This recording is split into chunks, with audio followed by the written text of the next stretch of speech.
Hare Krishna, minhas reverências a todas e a todos. Meu nome é Kalachandi Devidasi, faço parte do colegiado da Secretaria da Mulher e agora nesse mês de março de 2020, dentro da campanha do mês da mulher, estamos trazendo algumas aulas para vocês e hoje eu vou falar um pouco sobre o cuidado mútuo entre mulheres, ou um termo muito utilizado ultimamente que é sororidade. Bom,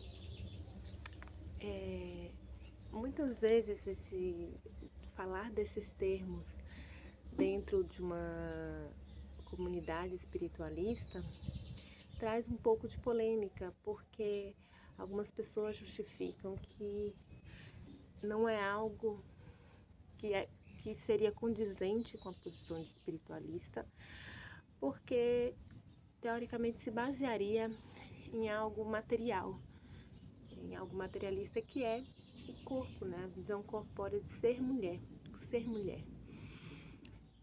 Entretanto, meu papel hoje aqui com vocês, para fechar esse ciclo de 4 palestras nas manhãs de sábado, é justamente explicar o porquê que não é algo contraditório ser espiritualista e ter essa sororidade,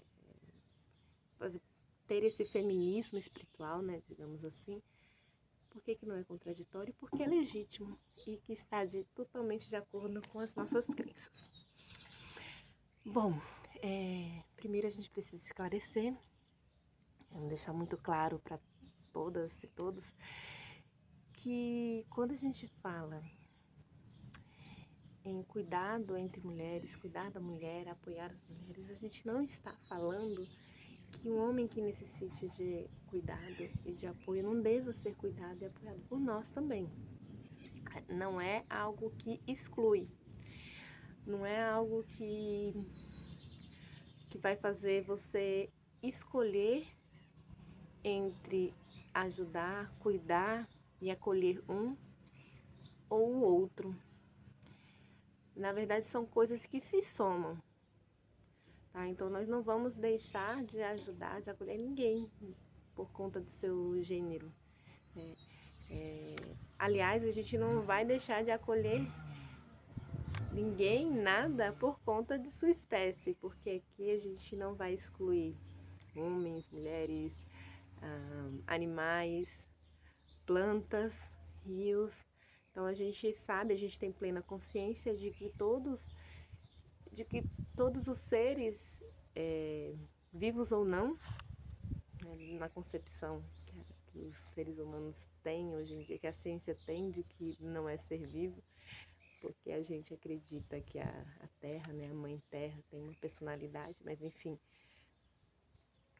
independente disso, a gente sabe que precisa ser cuidado. Todos precisam ser cuidados, né, respeitados e ter sua saúde preservada.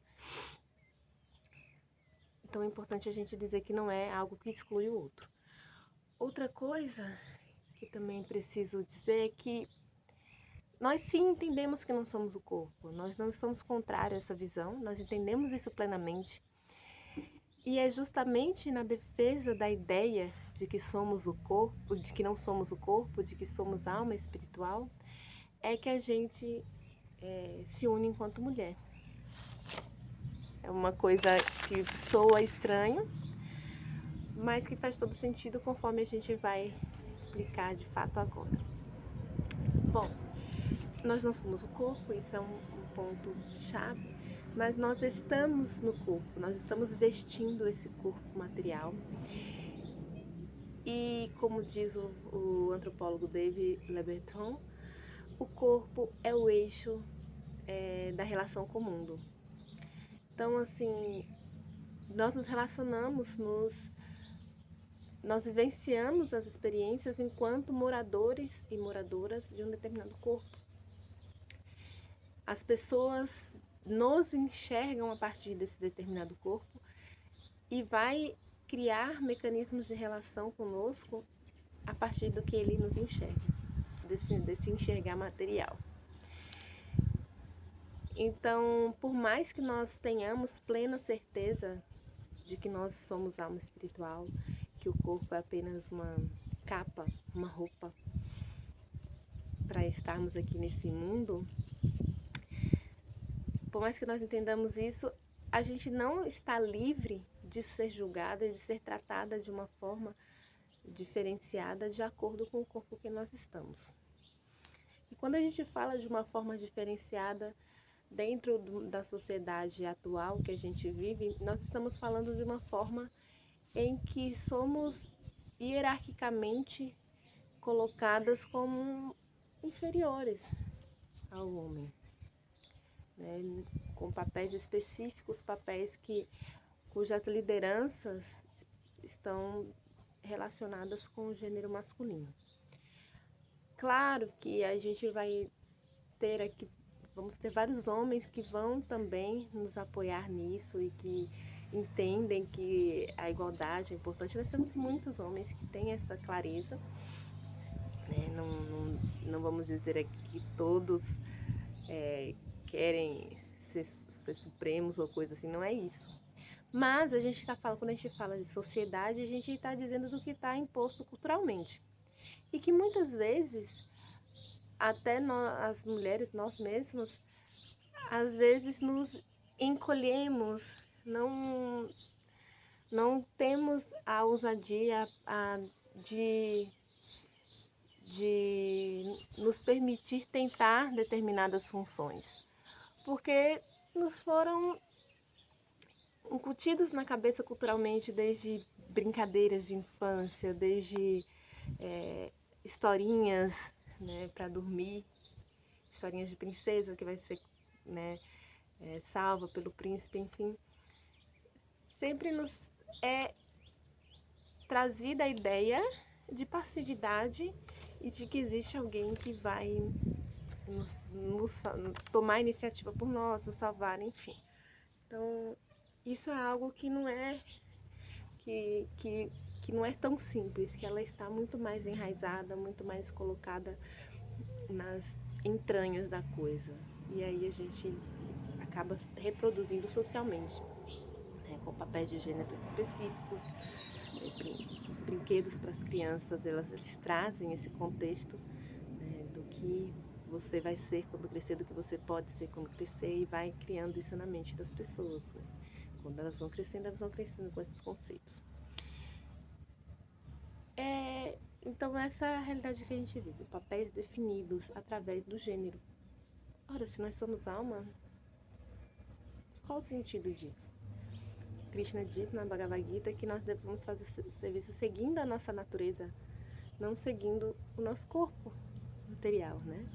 A natureza que nós temos através das ações e reações de vidas passadas. Então nós nascemos com certa natureza e nós devemos segui-la. Bom, então nesse sentido é de se convir que nós temos experiências de vida diferentes dos homens. As experiências que nós temos, as sensações, as coisas em que vivemos, elas têm uma diferença, porque ela está de acordo com a visão que tem de nós, que as pessoas têm de nós, que é relacionadas ao nosso corpo, ao que o nosso corpo representa a elas. No caso, representando o feminino. Nós somos vistas não como seres iguais, como almas espirituais, mas como seres mulheres, como seres femininas. E aí, nesse contexto da sociedade hierarquizada a partir do gênero, nos vai ser relegados papéis específicos que a sociedade impõe como sendo de mulheres. Nesse contexto de poder entre homens e mulheres, de relações de poder, há uma série de situações em que as mulheres são expostas, que são muito típicos da mulher. Relações de assédio, por exemplo, né? Então as mulheres, desde novinhas, desde meninas, são assediadas, são alvo de assovios na rua, de falas grosseiras e vulgares relacionadas aos seus corpos, aos desejos sensuais de alguns homens. E isso é tão naturalizado na sociedade que vira até piada, né? Ai, saber se a mulher é feia tem que passar na obra. Se o pedreiro não mexer na obra, então, nossa, que horror, porque ele mexe com todo mundo. Então é alvo de piada, como se fosse algo natural, como se fosse algo permitido. E é permitido pela sociedade, isso é o pior, é permitido pela sociedade, mas não é algo natural, não é algo que faz parte da humanidade, da mulher ser assediada e do homem assediar. É uma coisa construída. Nós podemos controlar, nós podemos não fazer, não podemos não aceitar. Tanto que nós temos vários homens que não fazem esse tipo de assédio e continuam sendo homens, não morreram por causa disso, não tiveram nenhum problema em relação a isso, apenas entenderam que não é correto. Mas, enfim, as mulheres, elas passam por isso desde sempre. Eu, particularmente, não conheço nenhuma mulher que não tenha passado por isso, né? Mesmo crianças, mesmo às vezes sem entender o que estão passando, elas são olhadas, são assediadas. Mais adiante elas podem ser violentadas em outras circunstâncias diminuídas, né? Desacreditadas. Ai, se ela conseguiu esse cargo de chefia, o que ela fez? O que ela fez com a diretoria, com o diretor? Sempre tem essas brincadeiras relacionadas às mulheres, que são ofensivas e que degradam e a diminuem. E assim, quando nós conversamos isso, quando a gente fala sobre apoiarmos umas às outras, é porque essas experiências, essas vivências, em maior ou menor grau, elas são comuns a todas nós. Então, algumas viveram em uma potencialidade maior, outras em uma potencialidade menor, mas viveram alguma coisa. E para o homem é mais difícil compreender. Embora existam, sim, alguns casos de assédio para homens e tal, mas não é algo tão enraizado, não é algo que é na quantidade e na potencialidade que é para uma mulher, assim, de uma maneira geral. Há casos muito específicos, muito individuais que possam ter acontecido dessa forma, mas de uma forma geral, de uma maneira geral, é uma característica social de tratamento relegado às mulheres. E por isso que quando falamos umas com as outras, a gente tem uma capacidade de se entender muito melhor, porque a gente, na mesma hora, imagina acontecendo com a gente. Né? Quando a pessoa vai nos procurar, quando outra mulher vai nos procurar, é muito mais fácil nos colocarmos no lugar delas, muito mais fácil ter empatia, entendermos a situação, porque as nossas experiências dentro dessa vida, nesse corpo material, nos permite enxergar essas possibilidades, infelizmente. Então, nesse sentido, é importante para que todas nós consigamos nos acolher, falarmos umas com as outras, conversarmos umas com as outras, buscar entender umas às outras, cuidarmos umas das outras, nos fortalecermos umas às outras. E a partir desse fortalecimento mútuo, a gente conseguir também tentar mudar essa visão, tentar fazer com que as pessoas entendam que nós não somos esse corpo material, que nós estamos muito além disso, que nós somos almas espirituais. Então esse é o objetivo, a gente se une para se cuidar, para curar as feridas, para se fortalecer e para juntas arrumarmos mecanismos de mostrar para as pessoas, fazer com que as pessoas entendam que nós não somos o corpo, nós somos alma, né? Não nos tratem mais como um corpo material, nos tratem como almas espirituais. E é isso que a gente luta e é isso que a gente quer. Então, por isso que não é algo contraditório, que é algo legítimo e que tem tudo a ver com a espiritualidade. É isso. Hare Krishna. Muito obrigada a todos vocês.